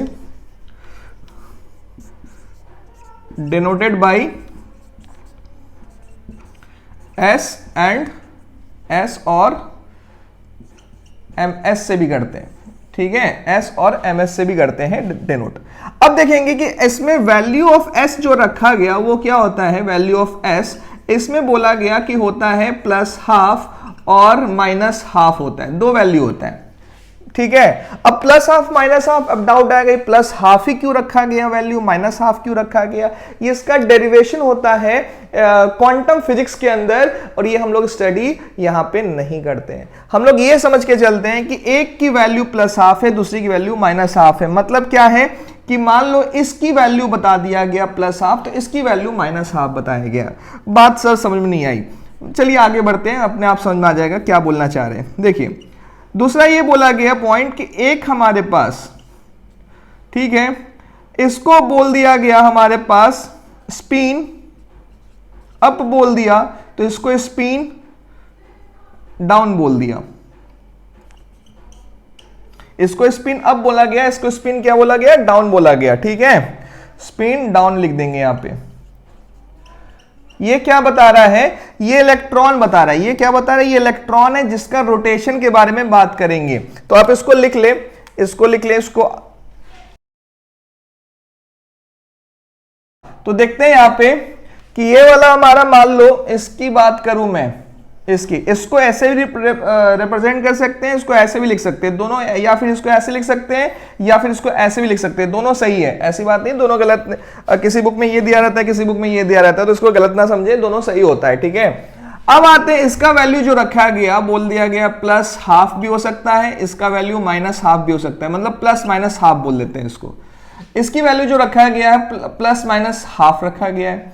मतलब क्या है सर, कि मान लो इसकी वैल्यू प्लस हाफ बोल दिया तो इसकी वैल्यू माइनस हाफ बोलना पड़ेगा। ध्यान सुन ले, इसकी वैल्यू प्लस हाफ बोला है तो इसकी वैल्यू माइनस हाफ बोलना पड़ेगा, या फिर हम बोल देते हैं इसकी वैल्यू माइनस हाफ बोला है तो इसकी वैल्यू प्लस हाफ बोलना पड़ेगा। इसमें यह चीज ध्यान रख ले कि दोनों में से कोई सी भी हो सकती है, इसमें कंफ्यूजन नहीं आनी चाहिए। जनरली लोग क्या करते हैं, इसको प्लस हाफ फिक्स कर देते हैं, ऐसा नहीं है। यहां पे माइनस हाफ भी हो सकता है और यहां पे प्लस हाफ भी हो सकता है इस जगह पे। अब आते हैं, थोड़ा सा कंक्लूजन निकालते हैं कि क्या बोलना चाह रहे हैं। ध्यान से सुनना। तो इसकी जो जैसे हमने बोला कि 1s2 है, 1s है, और इसके अंदर क्या होता है, 2 इलेक्ट्रॉन हमें डालना है, इसके अंदर 2 इलेक्ट्रॉन डालना है, तो कुछ ऐसा लिख दिया मैंने 1s2 स्क्वायर, इसको रीड नहीं करते। जैसे किसकी बात कर रहे हैं, हीलियम की बात कर रहे हैं। किसकी बात कर रहे हैं, हीलियम की। तो कैसे लिखा हमने, इसका एटॉमिक नंबर कितना होता है, 2 होता है, फर्स्ट शेल में आता है, और फर्स्ट शेल में 2 इलेक्ट्रॉन होते हैं, तो S आएगा और फिर इसके ऊपर 2 लिख दिया, ठीक है। अब देखेंगे इसके अंदर डब्बे की बात करें, इसके अंदर एक डब्बा होता है, इसको मैंने बता दिया है मैग्नेटिक क्वांटम नंबर में। अब ये 2 इलेक्ट्रॉन कैसे लिखेंगे, एक अप लिखेंगे एक डाउन लिखेंगे, एक अप लिखेंगे एक डाउन लिखेंगे। ये बताना चाह रहा है कि पहला वाला जो है इसमें मान लो इसका क्लॉकवाइज कर रहा है तो ये हमारा एंटी क्लॉकवाइज कर रहा है, ये कहना चाहता है इसके अंदर, ये थ्योरी समझाएगा। अब इसकी वैल्यू मैंने प्लस हाफ बोला है तो इसकी वैल्यू मैंने माइनस हाफ बोला है, और प्लस हाफ माइनस हाफ कैसे आया ये हम इसके बारे में स्टडी नहीं करेंगे। इनकी बहुत डिटेल स्टडी है क्वांटम फिजिक्स के अंदर। ये क्वांटम फिजिक्स हायर क्लास में स्टडी करते हैं, उस जगह पे जब हम ग्रेजुएशन करते हैं फिजिक्स को लेकर के तो उसके अंदर पढ़ाया जाता है इस चीज को। तो यहां पे प्लस हाफ, ऐसा नहीं कि प्लस हाफ ही वैल्यू होता है, और भी वैल्यू होते हैं, 3/2 भी होता है, प्लस 3/2 भी वैल्यू होता है, तो वो सब, या प्लस 5/2 भी वैल्यू होता है, तो वो सब वैल्यू हमें नहीं पढ़नी है। हमें सिर्फ पढ़ना है कि प्लस हाफ माइनस हाफ होता है इसके अंदर, और ये सिर्फ और सिर्फ क्या बताता है, रोटेशन बता रहा है। ये क्या बता रहा है, सिर्फ और सिर्फ रोटेशन बता रहा है इलेक्ट्रॉन्स का। अब थोड़ा सा 1-2 क्वेश्चंस कर लेते हैं तो आपको और भी थोड़ा सा फील हो जाएगा। चलिए इसको लिख लीजिए आप, मैं इसको हटाने जा रहा हूं। देखते हैं यहां पे, अब यहां पे देखेंगे n = 1 है तो l = क्या होगा 0, m = क्या होगा 0, डब्बे कितने बनेंगे 1, इसके अंदर इलेक्ट्रॉन्स कितने आते हैं मैक्सिमम 2, तो 2 लिख सकते हैं, ऐसे इस तरह से ड्रॉ कर सकते हैं। अब देखेंगे इसमें n = 2 है हमारे पास, तो l = क्या होगा 0 और l = क्या होगा 1, 2 वैल्यू होगा। इसका m की वैल्यू क्या आएगा 0, इसके m की वैल्यू क्या आएगा -1, 0, +1, ठीक है। तो ये कहना चाह रहा है इसमें 1 डब्बे बनेंगे, इसमें 3 डब्बे बनेंगे, ठीक है। इसके अंदर तो सभी में इलेक्ट्रॉन जो फिल करेंगे प्लस हाफ माइनस हाफ, इसके अंदर जो फिल करेंगे plus half minus half, plus half minus half fill करेंगे। इसके अंदर कैसे फिल कर रहे हैं, plus half minus half, plus half minus half, ऐसे करके फिल कर रहे हैं। हर एक डब्बे में देखो क्या दिख रहा है, एक अप दिख रहा है, एक डाउन दिख रहा है, एक अप दिख रहा है, एक डाउन दिख रहा है, एक अप दिख रहा है, एक डाउन दिख रहा है। इसके अंदर जैसे क्वेश्चन सॉल्व करना होगा तो हमें ऐसे कुछ पूछेगा तो हमें ध्यान रखना पड़ेगा कि कैसे इसको ड्रॉ किया जा सकता है, स्पिन क्वांटम नंबर को कैसे एक्सप्लेन किया जा सकता है। कुछ क्वेश्चंस करते हैं तो आपको और भी अच्छे से क्लियर हो जाएगा कि क्या बोलना चाह रहे हैं। अब क्वेश्चन हमारे पास है, find the maximum number of orbital in following quantum number. जैसे पहले वाले को दे दिया मैंने कि n = 1 है, n = 2 है। दूसरे वाले को दे दिया n = 2 है, l = N3 ले लेते हैं और यहाँ पे 0 है। थर्ड क्वेश्चन ले लिया, n इक्वल टू 4 है, ml m जो ले लिया मैंने -2 ले लिया। ठीक है, इसमें मैक्सिमम नंबर ऑफ ऑर्बिटल्स बताने। चलिए सॉल्व करिए फटाफट। कैसे सॉल्व करेंगे? वीडियो पॉज कर लें, दिमाग लगाएं। नहीं होता है कोई बात नहीं है, मैं बता रहा। ठीक है, अब जैसे इसमें मैं सॉल्व करते हैं, इस वाले में सॉल्व करेंगे तो कैसे करेंगे सॉल्व?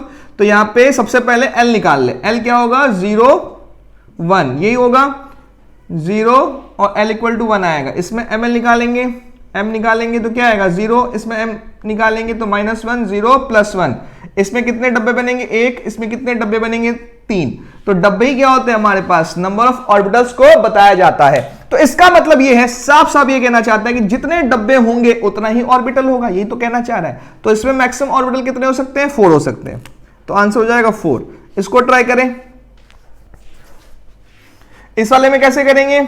इस वाले में n इक्वल टू 3 है और L फिक्स कर दिया है, L को फिक्स कर दिया है। तो मतलब हमें L निकालना नहीं है, अब L को ऑलरेडी दे दिया है कि भैया n इक्वल टू 3 है, n इक्वल टू 3 है, तो L हमें पहले से दिया है। आप M निकालें तो M क्या आएगा? 0 आएगा।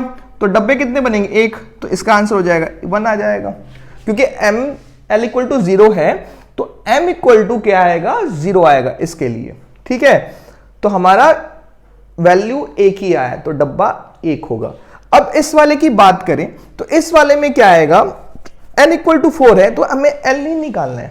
ठीक है, L नहीं निकालना है और M भी नहीं निकालना है। क्यों? क्योंकि दिया हुआ है, पहले से दिया हुआ है। और वैल्यू कितनी है? एक ही वैल्यू दी हुई है, तो एक ही डब्बा बनेगा।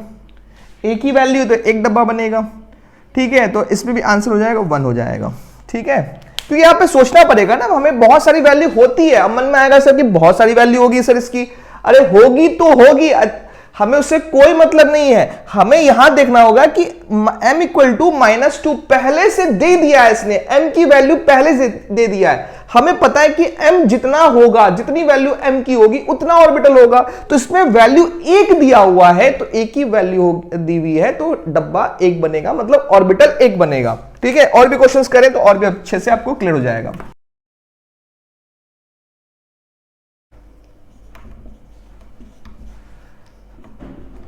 Find the maximum number of electrons in the following quantum number. ठीक है, ये सॉल्व करना है। तो पहला दे दिया मैंने n इक्वल टू 1 है, दूसरा दे दिया मैंने n इक्वल टू 2 है, l इक्वल टू 0 है, थर्ड दे दिया मैंने n इक्वल टू 4 है, l इक्वल टू 2 है, m इक्वल टू -2 है। ठीक है, करें सॉल्व इसको। तो इसमें देखेंगे, इस वाले में आएगा आंसर हमारे पास। तो इसमें n इक्वल टू 1 दिया है, तो फर्स्ट शेल की बात कर रहा है, तो मैक्सिमम इलेक्ट्रॉन कितने होंगे? 2 ही होंगे ना इसके अंदर, तो ये दिख रहे हैं। ठीक है, और नहीं तो निकालने का फॉर्मूला क्या होता है हमारे पास? 2n² होता है। तो फॉर्मूला लगा लेंगे जब शेल दिया है, ध्यान सुन लेंगे, जब शेल दिया हुआ है, सिर्फ और सिर्फ शेल दिया हुआ है और इलेक्ट्रॉन निकालना, तब ये फॉर्मूला लगाएंगे। तो हमारे पास आ गया 2 आ गया। ठीक है, इसमें क्या है कि शेल दिया हुआ है और क्या दिया हुआ है? सब शेल भी दिया हुआ है। तो इसमें क्या करेंगे? इसमें चेक करेंगे कि हमारे पास क्या क्या पॉसिबिलिटी हो सकती है। क्या पॉसिबिलिटी? तो देखेंगे इसमें पहले m निकाल लें, तो m क्या आ गया? 0 आ गया। तो डब्बे कितने बनेंगे? इसमें एक ही बनेंगे डब्बे, और एक डब्बे में मैक्सिमम कितने इलेक्ट्रॉन होते हैं? 2 होते हैं। मैक्सिमम कितने होते हैं? 2 होते हैं। ठीक है, एक डब्बे में मैक्सिमम कितने इलेक्ट्रॉन होते हैं? 2 होते हैं इस जगह पे। ठीक है, अब आते हैं नेक्स्ट, इस वाले की बात करते हैं। इसमें देखेंगे, इसमें कुछ नहीं करना है, इसमें जो वैल्यू दी है सो दी है। m दे दिया तो डब्बा एक ही बनेगा, एक वैल्यू है तो एक ही डब्बा बनेगा, और एक डब्बे में मैक्सिमम कितने आ सकते हैं? 2 इलेक्ट्रॉन आ सकते हैं। इसका मतलब, तो कहने का मतलब ये है इस जगह पे जितने डब्बे होंगे वो चेक कर लो, और हर एक डब्बे में मैक्सिमम 2 इलेक्ट्रॉन हो सकते हैं, ये कहना चाह रहा है। अब मैंने बोल दिया n इक्वल टू 4 है, l इक्वल टू 2 है, और दे दिया s इक्वल टू +½ है, ये वैल्यू दे दी मैंने। तो इसमें चेक करेंगे मैक्सिमम वैल्यू कितनी आ सकती है। तो कैसे करेंगे? देखेंगे इधर, तो सबसे पहले n इक्वल टू 4 दिया हुआ है, l इक्वल टू क्या है 2 है, तो m क्या होगा हमारे पास, m होगा -2 -1 0 +1 +2, तो वैल्यू कितनी आ रही है 5, तो 5 डब्बे बनेंगे, 5 डब्बे बनेंगे। और कह रहा है कि s दिया हुआ है इस जगह पे, क्या दिया हुआ है, s दिया हुआ है +½ क्या दिया हुआ है, s दिया हुआ है +½ दिया हुआ है। तो यहां पे क्या करेंगे, एक एक इलेक्ट्रॉन फिल कर देंगे। अब कहोगे सर ये आपने इसमें क्यों नहीं फिल किया, क्योंकि हमें पता है कि एक अप है तो एक डब्बे में दूसरे में क्या आएगा, डाउन आएगा, एक अप है तो दूसरे में डाउन आएगा, तो इसलिए हमने यहां पे फिल नहीं किया। हमें अप अप अप अप वाला चाहिए, क्योंकि +½ बोल रहा है तो हमने +½ को अप मान लिया सपोज। अब कहोगे नहीं सर डाउन मान लो, चलो डाउन मान लेते हैं, तो डाउन करेंगे तो हर एक में डाउन आएगा ना, हर एक में डाउन आएगा, हर एक में डाउन आएगा। तो डाउन तो एक डब्बे में एक ही आ सकता है, या फिर एक डब्बे में एक ही अप आ सकता है, ये कहने का मतलब है। तो इसलिए यहां पे मैंने क्या बोल दिया, एक एक एक एक इलेक्ट्रॉन है तो मैक्सिमम 5 आ जाएगा इसके अंदर। ठीक है, तो ये कर लिया सॉल्व। अब नेक्स्ट क्वेश्चन पे आते हैं।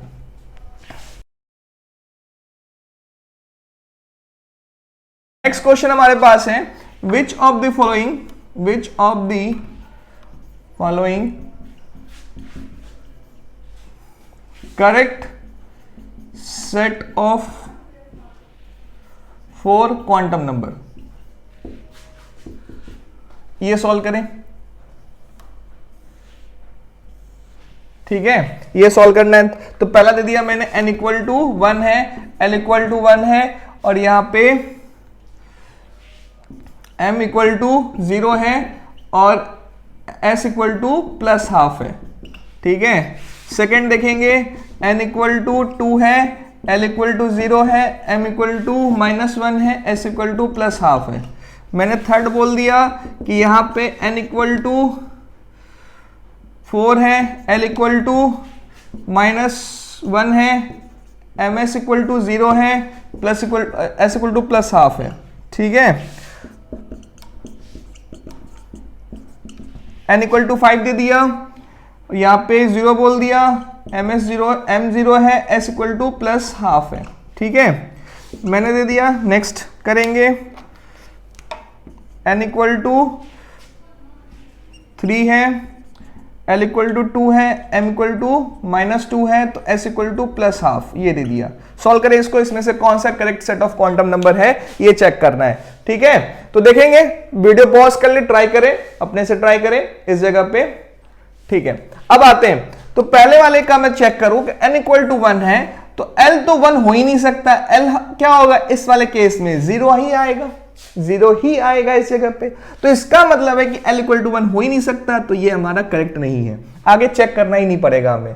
ठीक है, अब आते हैं n इक्वल टू 2 है, तो l इक्वल टू 0 हो सकता है, हो सकता है। अब l 0 है तो आगे चेक करेंगे कि सही है गलत है, तो l इक्वल टू 0 है तो m इक्वल टू 0 ही होगा। तो इसका मतलब ये है कि हम ये चेक कर लिया कि ये हमारा क्या है कि -1 आ रहा है, जो पॉसिबल ही नहीं है, तो इसका मतलब आगे चेक करना ही नहीं है हमें, कोई मतलब ही नहीं है आगे से, क्योंकि यही गलत हो गया, तो ये भी गलत हो गया।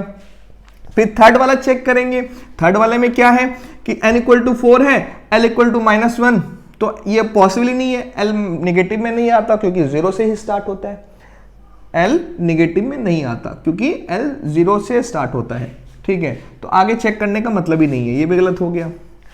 n इक्वल टू 5 है, l इक्वल टू 0 हो सकता है, l 0 है तो m 0 भी हो सकता है, और प्लस इलेक्ट्रॉन, एक इलेक्ट्रॉन हो सकता है इस जगह पे, मतलब +½ तो हो ही सकता है, +½ भी हो सकता है, -½ भी हो सकता है, तो मतलब एक इलेक्ट्रॉन की बात कर रहे हैं यहां पे। अब प्लस माइनस लिखता मैं तो 2 इलेक्ट्रॉन की बात करता, प्लस माइनस लिखता तो मतलब 2 इलेक्ट्रॉन की बात करता इस जगह पे, तो +½ बोल दिया तो 1 इलेक्ट्रॉन की बात कर रहा है, तो ये वाला सही है। इस वाले की बात करते हैं, n इक्वल टू 3 है, l इक्वल टू 2 पॉसिबल है, l इक्वल टू 2 है तो m इक्वल टू क्या होगा, -2 -1 0 +1 +2 यही होगा ना, और इसमें -2 तो वैल्यू आती है इसके अंदर, -2 इसके अंदर वैल्यू आती है। अब कहोगे सर ये तो 5 वैल्यू आनी चाहिए इसके अंदर, नहीं नहीं नहीं नहीं, 5 वैल्यू इसकी पॉसिबिलिटी है कि 5 वैल्यू आएगा, इसका 5 वैल्यू इसका आएगा, ये कहना चाह रहा है। ठीक है, इसका हम ड्रॉ करें तो मान लो क्या लिख सकते हैं, यहां पे थर्ड है, थर्ड शेल है और L इक्वल टू 2, मतलब D की बात कर रहे हैं, और ये मान लो -2 है, तो मैंने बोल दिया XY है ये। तो इस ऑर्बिटल की बात कर रहा है, इस बेटे की बात कर रहा है। दादाजी हमारा थर्ड है, तो बेटा मतलब पोता बोलेंगे, पोता, ठीक है। दादाजी का जो बेटे का बेटे जो होगा उसको पोता बोलेंगे। तो इसका मतलब है उस पोते की बात चल रही है, उसका नाम क्या है, 3DXY नाम है, 3DXY की बात कर रहे हैं इसके अंदर। सोचे, इस बार सोचे, थोड़ा सा सोचे क्या बोला जा रहा है। इसमें बहुत सिंपल सा है कि इसमें 5 तो बेटे हैं, बट एक पर्टिकुलर बेटे की बात की जा रही है इस जगह पे। L इक्वल टू 2 है, D सबशेल है हमारा, ठीक है, इस जगह पे। तो D सबशेल में बोला जा रहा है कि 5 बेटे होते हैं, बट एक बेटे के नाम लिया जा रहा है। क्या ये बेटा इसके अंदर आता है? तो हां आता है इसका बेटा, तो ये कहा जा रहा है। तो ये हमारे पास था सेट ऑफ क्वांटम नंबर, ठीक है। तो ये हमारा क्वेश्चन था, इसको और भी ट्राई कर सकते हैं। आपको ट्राई करना है, और भी क्वेश्चंस करने हैं, तो इसके लिए अलग से प्रैक्टिस दे दिया जाएगा। लिंक मैं नीचे डाल दूंगा, वेबसाइट पे आपको वहां पे मिल जाएगा कि वहां पे आप सॉल्व कर सकते हैं असाइनमेंट, ठीक है। तो आज के लिए इतना काफी है, नेक्स्ट वीडियो मिलते हैं, इसको कंटिन्यू करेंगे। तो अगली क्लास मिलते हैं, ओके, बाय बाय।